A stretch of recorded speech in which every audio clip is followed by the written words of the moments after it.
Hello and welcome back to Kim Reads. We continue with The Bad Seed. Chapter 4. When Christine returned home, Rhoda was curled up in one of the big chairs studying her Sunday school lesson for the following day.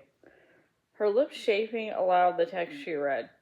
She went each Sunday with the little Treby girls who lived across the street to the Presbyterian Church on Lowell Street, and she was ardent in study and faithful in attendance as well. Her teacher, Miss Belle Blackwell, believed in encouraging both attendance at her class and serious of purpose in her pupils through a series of small rewards each time a child came promptly to the Sunday school room when the second bell rang and knew the lesson printed on the back of the illustrated card which had been distributed in class the previous Sunday. She surrendered the card temporarily, and Miss Blackwell pasted a golden butterfly on its testimony of piety and application. When a child had 12 of these cards with their golden butterfly, she was given a pleasant and instructive reward in return. The lesson this particular Sunday was concerned with one of the bloodier precepts of the Old Testament. It centered around the damnation, most cruel destruction of those who had been unwilling to conform blindly to some Hebraic party line of the day. And when Christine sat beside her daughter under the lamp, her mind still fixed on the suffering of the Daigles, Rhoda passed out the card, and when she was to take exam the next morning to her and asked her mother questions about it, Christine read the text slowly, shook her head, and thought, "Is there nothing but violence everywhere?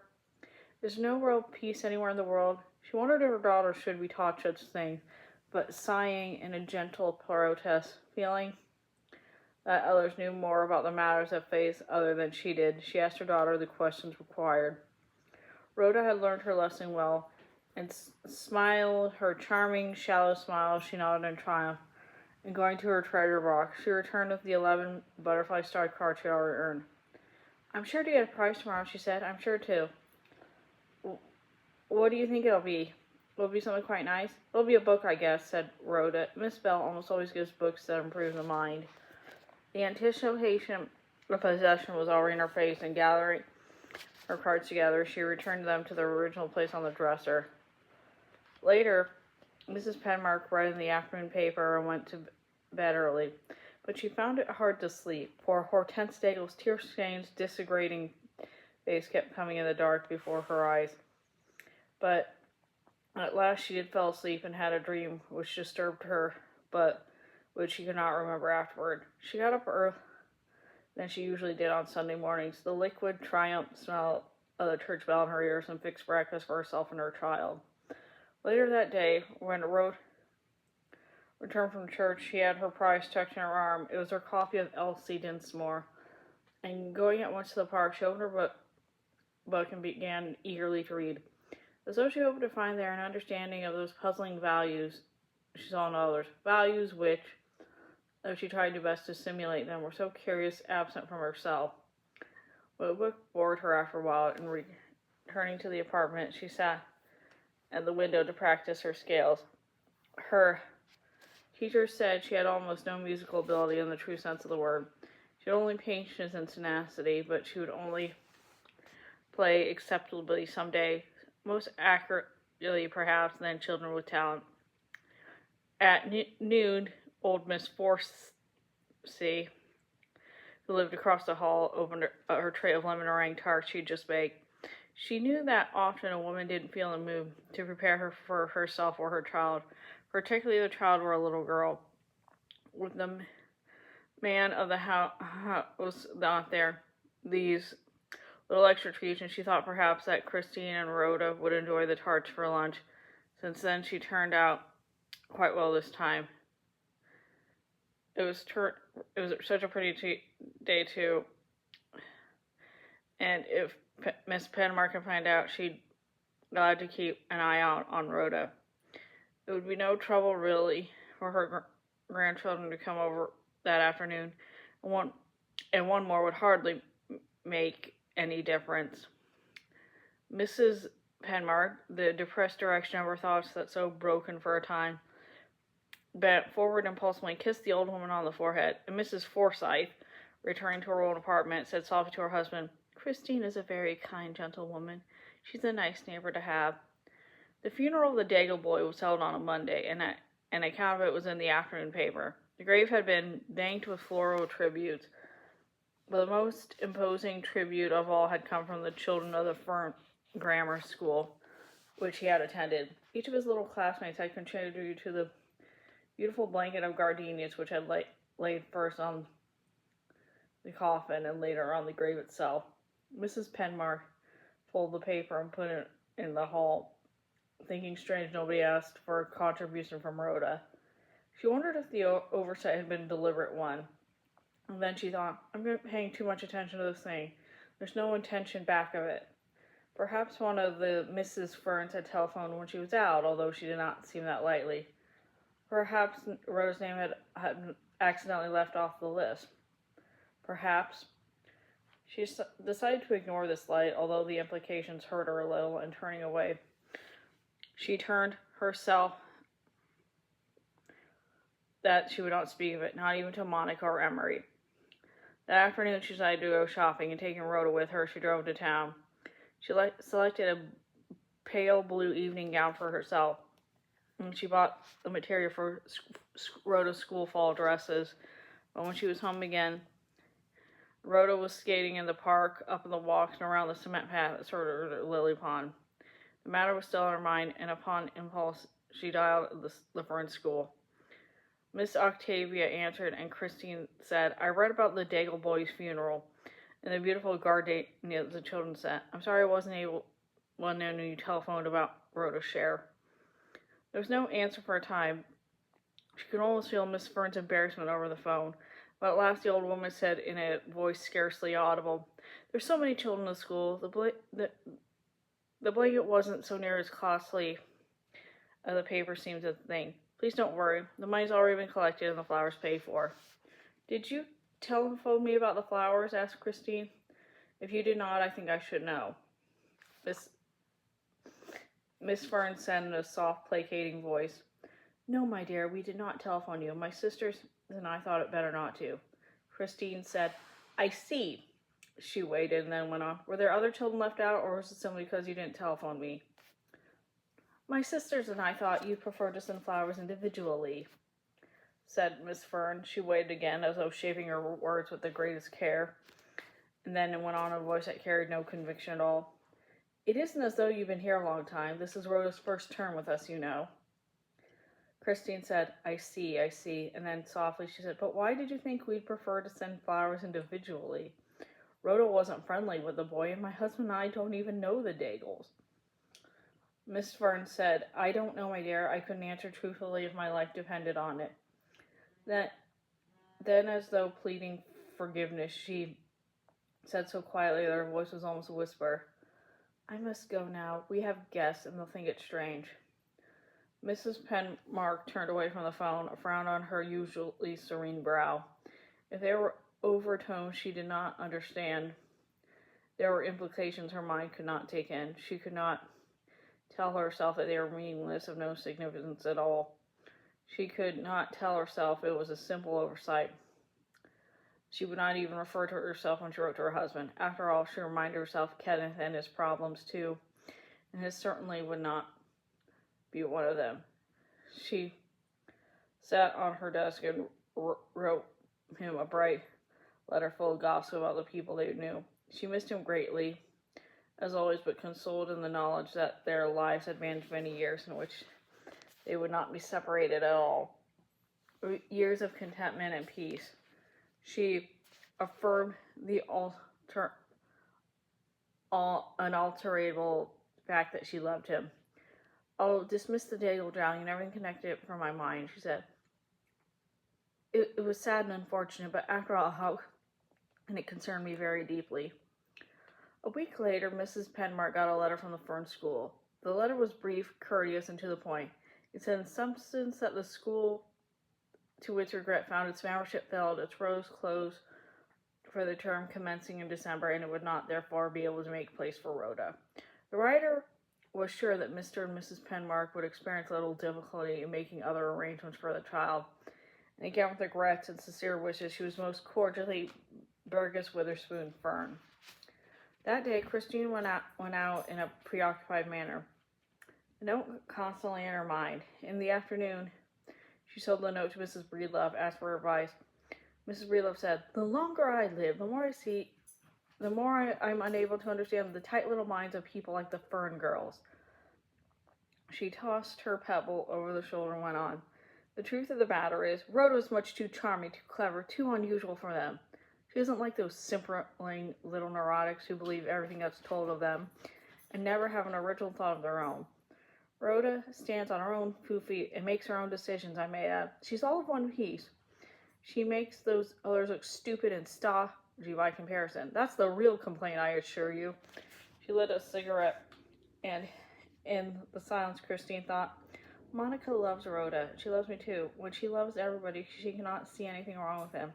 She's completely loyal. She's a wonderful friend to have." Mrs. Breedlove said, "If I were you, I'd send Rhoda to public school next term, but if you think she won't meet the right sort of companions there, then we must arrange a private tutor for her. Anyway, I'd forget the manner for the time being. I wouldn't even consider Burgess Fern's insolent tone." But Christine went on with a feeling of panic in her breast, as though the incident of the Baltimore school were about to be renewed.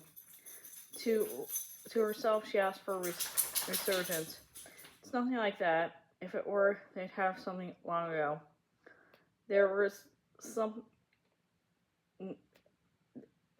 Nevertheless, she felt there was something she did not understand.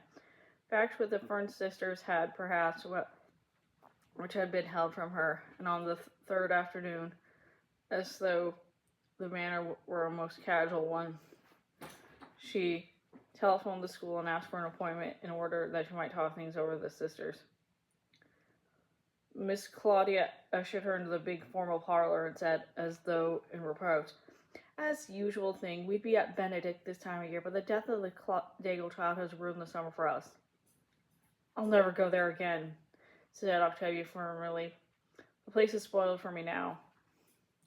She pulled out of Belcourt. Almost at once a maid came in with tea and bread and butter. When the servant had gone, Christine said too abruptly she felt that she couldn't get out of her mind the drowning of the boy and the dismissal of Roald from the school were somehow connected. The thing puzzled her, and she wished they'd tell her this were or were not true. But why do you think there was a connection between the two events?" said Miss Octavia primly. "My sisters and I haven't intimated such a thing, I'm sure." "Then I assume there is no connection?"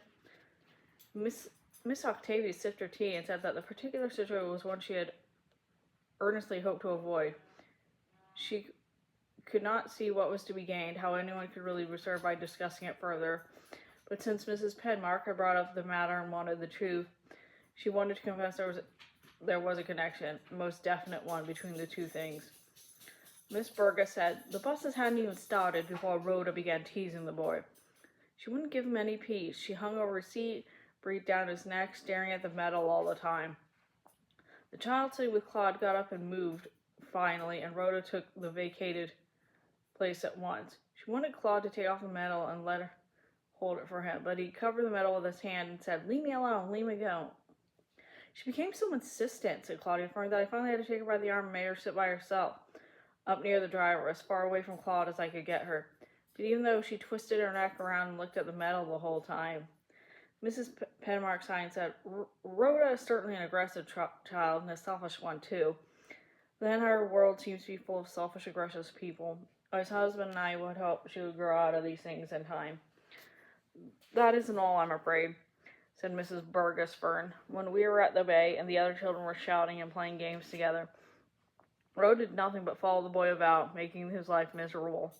She didn't say anything to him. She only stared at the medal. And at last the little boy, who was nervous and not at all strong, as we know, began to tremble so badly that I called him to me, and I told him to pay no attention to Rhoda.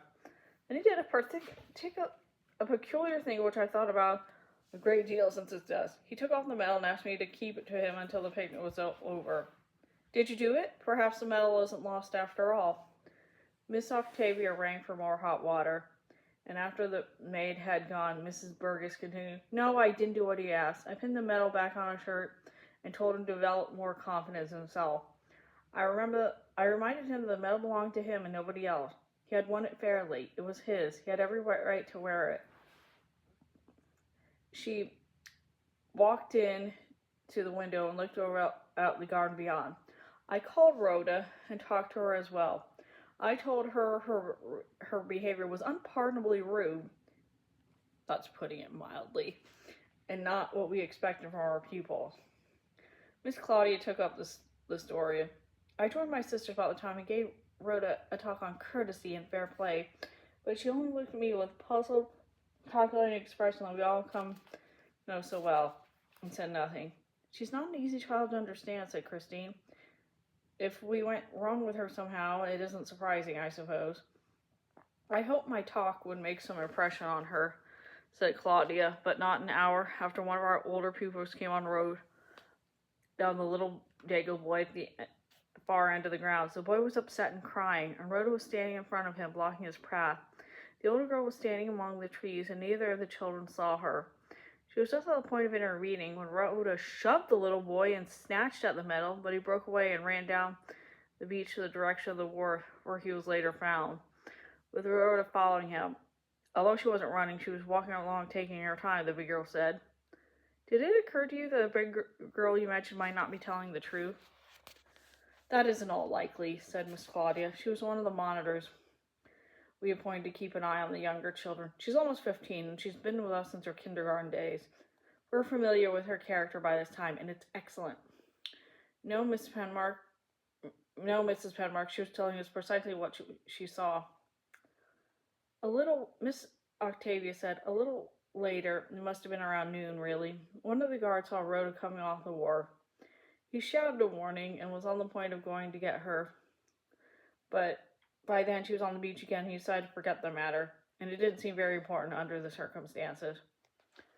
It was true, she went on, the guard had not identified Rhoda by name. He knew none of the names of the children, actually, and at the distance he couldn't have identified anyone positively, whether he'd know them or not. He only mentioned a girl in a red dress, and since Rhoda was the only girl who wore a dress that day, they had reasonably assumed she was the one he had seen. Miss Octavia's old tottering spaniel came wheezing across the room. She picked up the dog and held up her lap while Animal thrust its tongue out weakly and tried to touch her cheek. "The guard saw Rhoda on the wharf about noon, as I've said," continued Miss Octavia. "At 1 o'clock the lunch bell rang, and when the call was made, Rhoda was missing. You know the rest, I think." Rhoda said, Yes, I heard it on the air." She opened and closed her bag, and then, against her will, she remembered an incident which had taken place in Baltimore the year before. One of the children in the apartment house where they lived had a puppy. Rhoda, seeing it, wanted one too. They bought the dog she had selected, a little wired-haired terrier, happy to see the child showing an interest, at last, in some object other than herself. At first she had been delighted with the dog. She had taken it everywhere, even exhibiting it to the people in the lobby, boasted its cost and pedigree. But later, when she found she was expected to take care of her pet herself, Kenneth had thought this excellent training for her, an object lesson in responsibility and kindness. When she found she must feed the dog and take it out, even though those things interfered with her reading, her jigsaw puzzles, her piano practice, the dog had somehow managed to fall off from a ledge onto the courtyard below. Christine had heard the dying whimpering of the dog, and going to her daughter's room, she had seen leaning out the window, dispassionately watching some object below. She had joined her daughter, watching 3 stories below was a little terrier with its spine crushed. She said, What happened? What happened to the dog?" But Rhoda had walked away as though the matter concerned her not at all. At the door, she paused and said, "It fell out of the window, I think." It was the only explanation she or Kenneth had ever got out of the child, but somehow remembering the incident, sensing some vague connection between the two accidents, Mrs. Penmark felt a sudden anger rising in her. Her hand trembled and her teacup rattled in the saucer. She looked around her as though somebody were about to attack her. Carefully, she put down her cup, closed her eyes, waited until she knew her voice would be as detached, as soft, and gentle as the voices of the Fern sisters, and said, "Are you hinting that Rhoda had anything to do with the boy's death? Is that the purpose of all this?" Her words had an odd effect on the Fern girls. They glanced at one another as though their guests were demented. "Why, of course not," said Octavia in horror. That would be impossible. An 8-year-old child mixed up in a thing like that? Such a thing never entered our minds. "I think they're lying." If we thought anything like that," said Miss Claudia, "we would have compelled to notify the proper authorities." Burgess smiled and said, "Oh, nothing so melodramatic as that, Miss Pembroke. Our complaint is that Rhoda's evasive and didn't tell us the whole truth. We feel she has knowledge that she's told nobody." Miss Octavia broke off a piece of the sandwich, fed it to her dog, and said they had been very fair to the child and given her every chance to explain. They had questioned her at length after the tragedy. She denied everything with a straight face. She denied harassing the boy on the bus. She denied trying to take the medal in the woods. She denied being on the old wharf at any time. She had been so innocent, so plausible in her denials, that for some time the sisters had doubted the evidence of their own senses. Christine said, I see. Then the Fern sisters continued to talk of the affair. Her mind went back to the child's expulsion from the school in Baltimore. Her husband had made light of the matter, perhaps for his own comfort as well as her own. Many children took things, he said. He had taken things for himself as a child, and he turned out all right, at least reasonably so. There was nothing to be concerned about, even though it was true, and insofar as lying was concerned. There was a part of the growing up process of children, particularly imaginative children. They had comforted each other, and they had accepted these solutions, but in their hearts they both knew the differences. Children took fruits from orchards and flowers from lawns, and the lies they told were magical lies of the ordinary world at the moment. There were none of these qualities in her own child. Rhoda was interested in material things for her own sake. The lies she told were hard, objective lies of adults whose purpose was to confound and mislead. She came back to the realities that surrounded her. Miss Burgess was saying, "We're sorry all this had to come up, or that Rhoda's connection with our school had to end this way.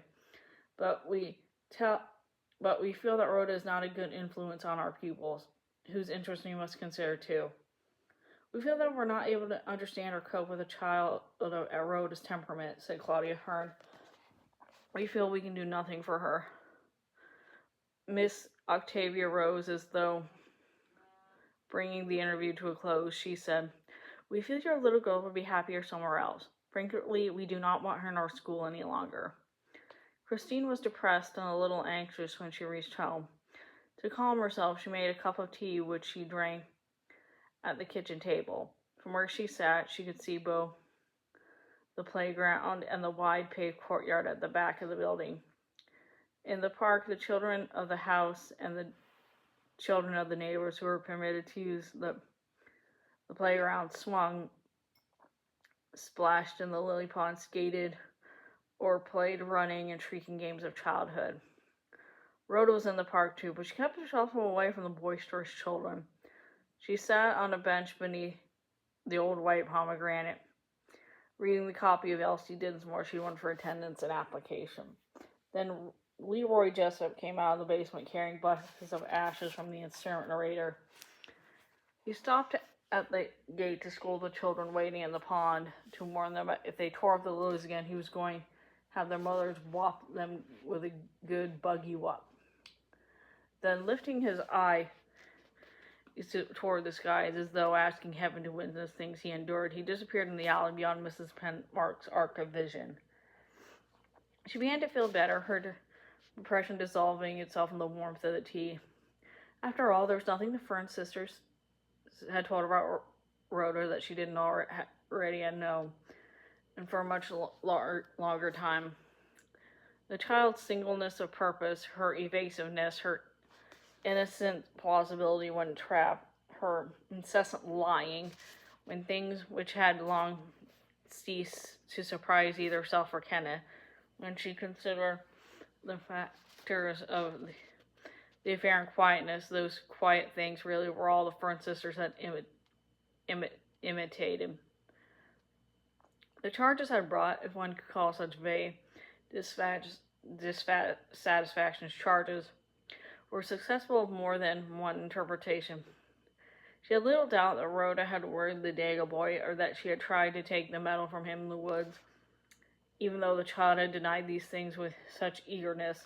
But Claude Daigle, as anyone else could see, was the born victim of others, the one who, in a sense, went about the world to invite his own destruction. Rhoda's violence in him was unusual for her, greatly out of character. She would never have tried such an approach on a child with more courage and self-reliance, on who would cheerfully turn and slap her down. She was not trying to justify her child, for she could not condone the things the child has done. She was only saying to herself that the matters were not so bad that she had feared. Rhoda was her child, and she loved her. It was her duty to protect her child, to make every allowance for her, to give her the benefit of every doubt. She watched her cup up and put it away. She would make the best of the matter. She would trust in the future. She would hope everything would turn out all right. Then, returning to her living room, she telephoned Monica to tell her she decided to take her advice to put Rhoda in the public school next season. Mrs. Breedlove's cheerful voice came through the receiver, approving her decision, and then lowering her voice, she explained that Mildred Trellis and Edith Markison were in her apartment at the moment.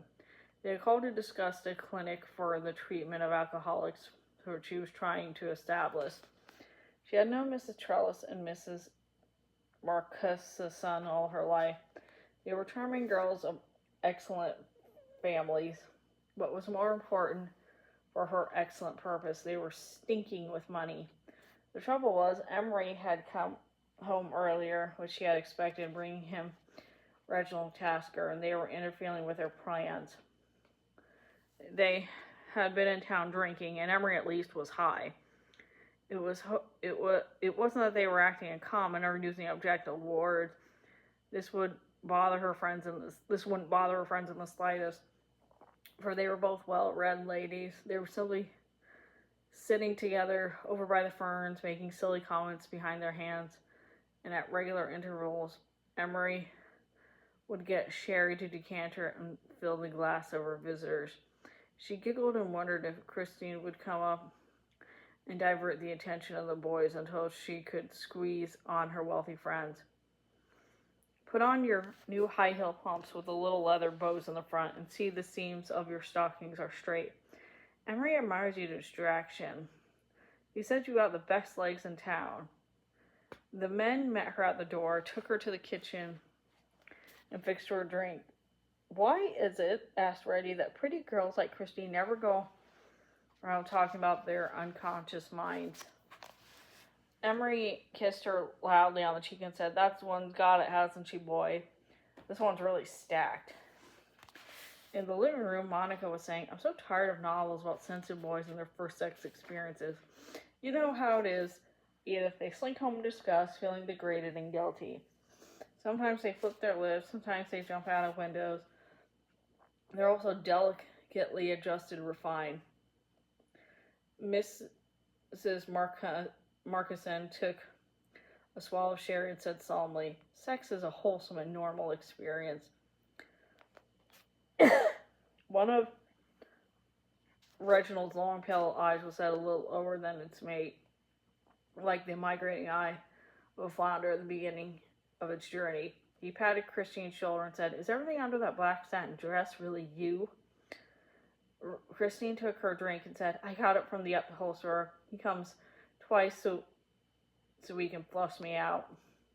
She laughed and pulled away, thinking, Rhoda probably did follow the boy down to the beach. Maybe he ran out of the wharf to get away from her and followed him. Maybe he backed away from her and fell among the pilings. I don't know whether this happened to me or not, but anyway, it's the worst thing I have to face. Now this is the sort of book I'd like to read, continued Mrs. Breedlove. It's one about a boy who hasn't had a smidgen of delicacy in him. He took a sip from her glass, giggled, and went on. My little boy is an ordinary, nasty little boy who's going to be an ordinary, nasty little man when he's grown. He works in a grocery store after school, I think, and he saves his nickels and dimes until he's got enough for the first visit to the town whore, who's old and fat and hasn't had a bath since Armistice Day. Mrs. Trellis laughed shrilly, as though she realized how loud her voice sounded in the room. She composed herself up in her chair and said, "If you write it, I'll buy 1,000 copies."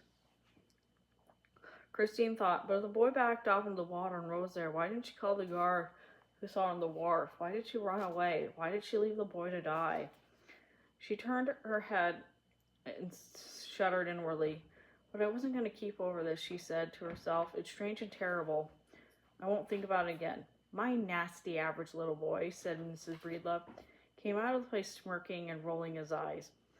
He whistled and swaggled from side to side. He's wondered if he can talk his old man into letting him quit school and take a full-time job at the bag factory. That way he can make more money and pay more visits to the greasy old whores about to take his virginity. My boy's going to be such a dear normal little boy. Dear normal boy. Emery struck his head out and said, if you girls are going to talk dirty, Reggie and I are going to leave the room. The girls went into the whirlwinds of laughter, and Monica, catching the eye, shouting for him to open another bottle of the good sherry as her guests wanted another sip before they got down to business, and then said, turning to Mrs. Markison, she said, I want to apologize for Emery's condition, she said. Emery's drunk. Emery dropped an ice cube, kicked it on the stove, and said, well, look who's talking. While he got out of the sherry, Christine and Reginald came to the living room and sat down. Christine said she'd been thinking about the conversation since she had last time she'd seen him. He told a story of a woman who poisoned her niece for insurance. What she wanted to know now was that when did such people start their careers? Did children ever commit murders? Or was she correct in assuming the only grown-up people did such dreadful things? Reginald thought this was not the best time for a discussion of such serious matters, but she was really interested. Why not telephone him or try by his apartment for lunch someday? However, he would say right now, in spite of all the giggling confusion, that children quite often committed murders, and clever ones too at times. Some murderers, particularly the distinguished ones who were going to make great names for themselves, usually started in childhood. They showed their genius early, just as outstanding poets and mathematicians and musicians did. He paused, and in the silence, Monica said distinctly, I've wondered why I've married Norman Breedlove. Lately, I've come to the conclusion that it was his name that attracted me. She glanced at her brother and continued, now my first association to Norman is normal. After all, there's the only difference of a consonant. Norman is such a reassuring word. It's a word that people of my generation were looking for. Mrs. Trellis wagged her finger and said, where's the sherry? What have you done with the sherry, Emery? Mrs. Markison, who looked more like a dowdy old farm woman trying to sell her vegetables than a woman of wealth, tilted her battered old hat in the back of her own hand, said, I wondered what young people talk about these days. When we were young, at least we had sex and social betterment to occupy our mind. I've got a feeling that young people now don't talk about anything except television and canasta. Monica waited tolerantly until her guest finished and then went on. Now, breed is associated with my mind in increase, and love is associated with love, naturally. So the combination Norman Breedlove brings to me, one who is not only well-adjusted and normal, but one of those constant, increasingly affections too. The thing is so sweet in retrospect, although it never occurred to me all that time. Emery said, I thought you married Norman Breedlove because he was the only man who asked you to. Before she could answer, he laughed and said, Now I bet Christine with those big gray eyes and yellow hair had to beat boys off with the umbrella. Christine said, You couldn't be more wrong. I was never popular. I was too earnest and literal for the boys. Mrs. Trellis began to laugh, and Mrs. Markson joined in the merriment. Mrs. Trellis said, There has been such a stimulating afternoon, Monica. Now just relax and sit back and quit worrying about how much you're going to get out of Edith and me. You're going to get plenty. Edith and I will talk to the matter on the way over here. You're not going to get as much as you figured on. But we're not going to get a bit. Emery said in a voice audible to all, Those three old bags are drunk as owls. They got away with a quart and a half of sherry. The three rose and stared at him coldly. Monica steadied herself, put on her glass, and said, Let's go to the library, girls, where we can be by ourselves. We have pens and paper and blank checks on every bank in town. They put their arms about another's waist and walked away, but as they passed through the old-fashioned folding doors, they turned their heads at some amount, looked back, and screamed with laughter. Christine put down the drink she had hardly touched, thinking, But suppose she followed him to the end of the wharf, and Claude, rather than take her medal, threw it at the boy. Suppose she picked up a stick and something and hit it, knocking him into the water, stunning him, and leaving him to die there. Suppose she lowered her head and gripped the arms of her chair, for all her despair and guilt were nibbling like mice at her mind. She got up and said she must go to her apartment. It was almost 5 o'clock. Rhoda would return from the playground soon. She called out to Monica when she was leaving, and Monica Breedlove, abandoning her friends from the library, came back into the living room at once. Aren't you afraid, a pretty little thing like you, to live on the first floor without a man to protect you? Asked Reggie. It really isn't the first floor, said Monica. Those front stairs rise quite a bit. If you'll notice, and underneath there's enormous basement that's mostly above ground. Christine's window is about 10 feet from the ground, really. I'm not at all afraid, said Christine. Kenneth bought a pistol for me, and I know how to use it incidentally. She smiled and said, I was surprised that anyone can have a pistol here if he wants it. In New York, having a pistol is one of the worst things you can possibly do. You have to have a permit, said Emery. That is, everybody but the crook that shoots you has to have one. Now, we're more civilized in the state. We're going to give the victim a chance, too. Mrs. Penmark came to her apartment and stood there idly. She kept repeating under her breath, as though her denials were a charm to save her, Everything is all right. There's absolutely nothing to worry about.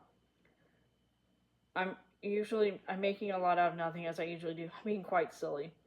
It was getting dark in the rooms that faced east, and she burned on the light, thinking, My mother used to laugh, and I could say a mountain out of a molehill without half trying. I remember once in a hotel room in London, my mother was taking some people she knew. She put her arms around my skinny shoulders. My mother was always an affectionate gentlewoman and said, Christine bothers about the strangest things. I don't know what she's referring to now, but I didn't know at the time, of course. She went about her house, performing the most unusual automatic tasks in the late afternoon. And then, standing still in the living room, she shook her head stubbornly and thought, There's no reason to think Rhoda has anything to do with the death of the little Daigle boy. There's no real evidence against her at all. I don't know why I'm behaving so strangely. You think I was about to build up a damaged case against my own child of nothing but my own silliness. Suddenly she sat down, as though too weak to stand any more, and rested her head on the arm of her chair, for she knew that the thing she had determined never to remember again, that the affair with its mysterious overtone to which she never brought herself to face the honesty, had entered her mind once more, despite all her resistance. Oh no, it was alone that the unexplained death of the little boy had so much disruption of the attitude to poised serenity which she had such difficulty to establish for herself. Surely the unexplained death of the boy added to the most peculiar death. A death of the also unexplained, which too involved her daughter. The only person to witness it, either instance taken alone, could have possibly be dismissed as one of the unfortunate but unavoidable accidents that happen everywhere to everyone. But taken together with the similarities of their mysteries combined, the effect was more compelling, more difficult to explain with any causal reasoning. The first death had taken place in Baltimore more than a year ago when Rhoda was just 7. At the time, there had been living in an apartment with them a Mrs. Claire Post, a very old woman, and her widowed daughter Edna. The old lady had become inordinately attached to Rhoda. It was strange, Mrs. Petmore thought, how greatly was admired by older people when children her own age could not abide in her. And when she came home from school in the afternoon, she often went to visit her ancient friend. The old lady was in her mid-80s and a little childish, and she took delight in showing her possessions to her child. The one thing she valued most of all was her trinkets was a crystal ball with transparent fluid. A little ball in which fragments of opals floated, glistened, and changed with a movement of the wrist into bright and varying patterns. There was a small gold ring sunk at the top of the crystal like a miniature hissing post, and the old lady had run a black ribbon under that she might wear her opal pendant around her neck. Often she said that she could not see. She loved to look at the changing ball and watch the very pictures the floating opals made from her pleasure. Her daughter Edna often shook her head and said, when talking to the neighbors, Mama thinks she can see her childhood in the opals. I don't discourage her. I humor her as much as I can. She hasn't got so much to enjoy these days. Rhoda had also admired the floating opal wall. When she asked the old lady, 80 were together, Mrs. Post would sometimes pick up from the table beside her chair and say, Now, isn't that quite pretty, my dear? I'll wager you'd like to have one of your own. Rhoda said eagerly that she would. Mrs. Post laughed mildly and said, It's going to be yours someday, my love. I'm going to leave it to my will when I die. That I solemnly promise. Edna, you heard me say it, didn't you? Yes, Mama, I heard you. And cackling in triumph, the old lady said, But don't get your hopes up too high, honey, because I haven't any idea whatever of dying real soon. We come from a long-lived family, don't we, Edna? Yes, Mom, we certainly do. But you're going to have to live longer than any of them, I think. The old lady smiled with pleasure and said, My dear father lived to be 93, and he wouldn't have died that young if a tree hadn't blown on him. I know it, said Rhoda. You told me. Mama even beat Papa's record, said the old lady. Mama died at 97. Many claim she'd be alive today. She hadn't got her feet wet that cold night that she went over to visit the Pendletons and then came down with pneumonia. And then one afternoon when Edna was shopping at the supermarket and the old lady and Rhoda were alone together, Mrs. Post somehow fell down the spiral back stairs and broke her neck. When Edna returned, Rhoda met at the door to tell her the news. She had an innocent, plausible explanation of the accident. The old lady had heard a kitten mewing like it was lost on the back stairs landing. She had insisted on going outside to see about it, the child following her. Somehow, miscalculated her distance. Mr. Stephen had fallen the 5 lights to the little cement courtyard below. Rhoda pointed out that the body was laying, and Mrs. Penmore joined her neighbor beside the body in time to hear her daughter repeat the story of the accident. Edna looked at the child with a strange, intense look. She said, Mama hated cats.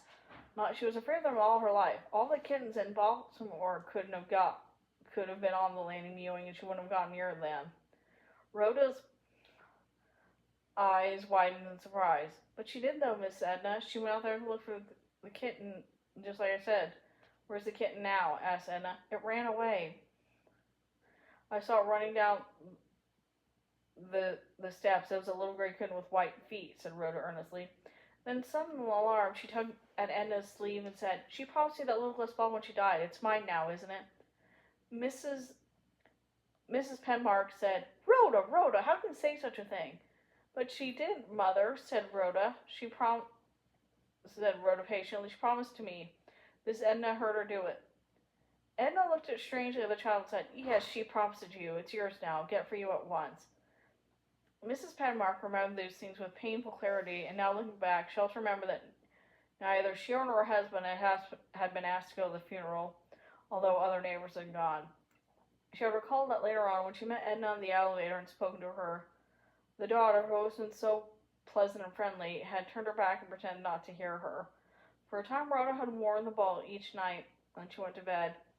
For a time, she would rest against her pillow, her lips pursed, her eyes narrowed in expression reminiscent of the old woman, and peered down the shifting opals as though she had not only taken the old woman's pendulum, but her personality as well. Upon impulse, Christine went to her child's room. She saw the opal ball looped over the post of the little girl's bed, as though it were a charm. She lifted the ornament in her hand a moment, but she let it fall at once, as though it were somehow evil, as though it had burned her hand. When Rhoda came back from the park, Christine said abruptly, even before the child put the book away, Were the things you told the Fern sisters about Claude Daigle the truth? Yes, Mother, they were all the truth. You know I don't tell lies anymore after you said I mustn't. Christine waited a moment and went on, Did you ever do anything to do with anything at all, no matter how little it was, with Claude getting drowned? Rhoda stared at her, an expression of surprise on her face, and said cautiously, What makes you think that, Mother? I want you to tell me the truth, no matter what it is. We can manage things some way, but we're to do what we must know the truth. She put her hand on her child's shoulder, said impulsively, I want you to look me in the eyes, Rhoda, and tell me. I want to know the absolute truth. The child gazed at her with bright, candid eyes and said, No, Mother, I didn't. You're not going back to the school for next year, said Mrs. Penmark presently. They don't want you there anymore. An expression of weariness came over the child's face. She waited, but since her mother did not go on the subject, she moved more slowly and said, Okay. She went immediately back to her own room, sat at her table, and began working on her jigsaw puzzle. Later, Christine got out her typewriter and began to type a letter to her husband, a much longer one than she usually wrote him. She dated her letter June 16, 1952, and began, My darling. She typed on and on as though she would thus be able to get rid of herself of the things that troubled her. She gave him the details of the penmanship medal, which Rhoda had not won after all. She wrote of the little Daigle boy's death. She told him of the Fern School's unwillingness to accept Rhoda for the coming term. She spoke of the death of the old lady in Baltimore. She said, I don't know why these things frighten me so. I was always the calm, considerate one. It was one of those things you said you admired me when you were the first time at your aunt's apartment with all those others trying to knock another down. Do you remember that, Matt, now? Do you remember what you said to me the next evening when we were dancing together? I remember them, my darling. I remember them all. I remember the moment I first knew I loved you, and I would love you forever. Don't smile at my silliness, but it was when you picked up your change, looked sideways, and smiled at me. There was such a happy evening, but now, as though I had been caught up in some dreadful trap I now haven't expected at all, I can escape run. I feel as though something to face, though I haven't the strength to face. There are so many things, so many intangible things I can't explain to you, or even put that logical, everyday thought for myself. You must not jump to any conclusions based on things I've told you in this long letter, because these things, as you can see, are susceptible of more than one interpretation. But I keep seeing Mrs. Old post after she fell while Rhoda was visiting her. I keep seeing, in my mind's eye at least, the bruises on the Daigle boy's forehead and hands. I do not know. I tell you, I simply do not know. I wish you were here at this moment. Then you could hold me in your arms and laugh at my silliness. And you could laugh in your soft, wonderful laugh and rub your neck against mine and tell me not to worry. So, and yet I have some magical power to bring you back. I would not use you. I swear to it, I would not use it, my dear one. My darling, I'm deeply worried. What shall I do? Write and tell me what I must do now. Write at once. I do not know. Was so vulnerable. She finished her letter, but after a long time she had done so, she knew she could not send it. First, she realized how important the work he was doing for her husband at this point in his career. She felt its success or failure would be turning things in his career a new place. And of course, the turning point in her, since her life was forever tied down. No, Kenneth must go on with his work untroubled and unhindered, and she must go on with Harris as best she could. The problem of Rhoda was basically her problem, and she must solve it. She must manage somehow. She addressed the envelope, sealed it, and put it in the drawer of her desk. The drawer, she always kept locked, aligning with it, even the pistol she kept there. She felt better afterward. Perhaps she was making too much of the imponderables. Perhaps. And that's finally the end of that chapter. See you later.